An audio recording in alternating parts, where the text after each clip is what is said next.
کہہ دو کہ اللہ جسے چاہتا ہے گمراہ کرتا ہے اور جو اس کی طرف رجوع ہوتا ہے اس کو اپنی طرف کا رستہ دکھاتا ہے، یعنی ان کو جو ایمان لاتے اور جن کے دل اللہ کی یاد سے آرام پاتے ہیں ان کو۔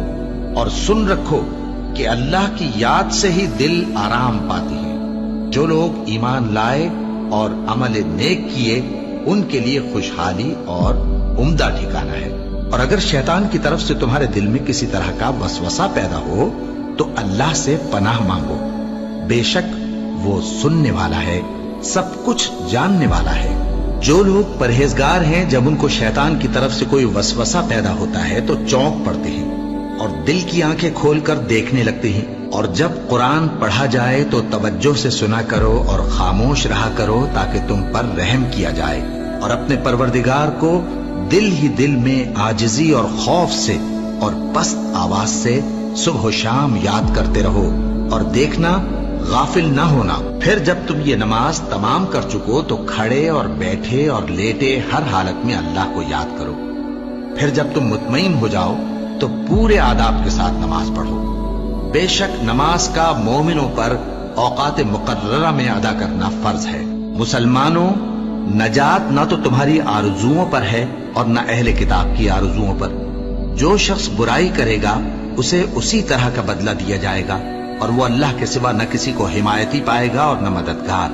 اور جو کوئی رحمان کی یاد سے آنکھیں بند کر لے یعنی تغافل کرے، ہم اس پر ایک شیطان مقرر کر دیتے ہیں تو وہ اس کا ساتھی ہو جاتا ہے، اور یہ شیطان ان کو رستے سے روکتے رہتے ہیں اور وہ سمجھتے ہیں کہ وہ سیدھے رستے پر ہیں، یہاں تک کہ جب وہ ہمارے پاس آئے گا تو اس شیطان سے کہے گا کہ اے کاش مجھ میں اور تجھ میں مشرق و مغرب کا فاصلہ ہوتا، تو برا ساتھی ہے۔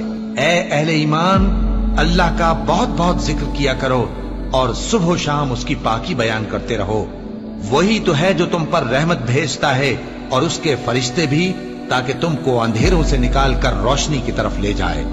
اور اللہ مومنوں پر مہربان ہے۔ اور صبح و شام اپنے پروردگار کا نام لیتے رہو اور رات کو بڑی دیر تک اس کے آگے سجدے کرو اور اس کی پاکی بیان کرتے رہو۔ اے نبی، یہ کتاب جو تمہاری طرف وحی کی گئی ہے اس کو پڑھا کرو اور نماز کے پابند رہو۔ کچھ شک نہیں کہ نماز بے حیائی اور بری باتوں سے روکتی ہے، اور اللہ کا ذکر سب سے بڑا ہے، اور جو کچھ تم کرتے ہو اللہ اسے جانتا ہے۔ مومنوں، جو پاکیزہ چیزیں اللہ نے تمہارے لیے حلال کی ہیں ان کو حرام نہ کرو، اور حد سے نہ بڑھو کہ اللہ حد سے بڑھنے والوں کو دوست نہیں رکھتا، اور جو حلال و طیب روزی اللہ نے تم کو دی ہے اسے کھاؤ، اور اللہ سے جس پر ایمان رکھتے ہو ڈرتے رہو۔ ایمان والو، شراب اور جوا اور بت اور پانسے یہ سب ناپاک کام اعمال شیطان سے ہیں، سو ان سے بچتے رہنا تاکہ تم کامیاب ہو جاؤ۔ شیطان تو یہ چاہتا ہے کہ شراب اور جوئے کے سبب تمہارے آپس میں دشمنی اور رنجش ڈلوا دے اور تمہیں اللہ کی یاد سے اور نماز سے روک دے۔ تو کیا تم لوگ ان کاموں سے باز آؤ گے؟ جو شخص نیک اعمال کرے گا، مرد ہو یا عورت، اور وہ مومن بھی ہوگا، تو ہم اس کو دنیا میں پاک زندگی بسر کروائیں گے اور آخرت میں ان کے اعمال کا نہایت اچھا صلہ دیں گے۔ سو جب تم قرآن پڑھنے لگو تو شیطان مردود سے اللہ کی پناہ مانگ لیا کرو۔ حقیقت یہ ہے کہ جو مومن ہیں اور اپنے پروردگار پر بھروسہ رکھتے ہیں ان پر اس کا کچھ زور نہیں چلتا، اس کا زور انہی لوگوں پر چلتا ہے جو اس کو رفیق بناتے ہیں اور اس کے وسوسے کے سبب اللہ کے ساتھ شریک مقرر کرتے ہیں۔ سو تم مجھے یاد کیا کرو، میں تمہیں یاد کیا کروں گا، اور میرا احسان مانتے رہنا اور میری ناشکری نہ کرنا۔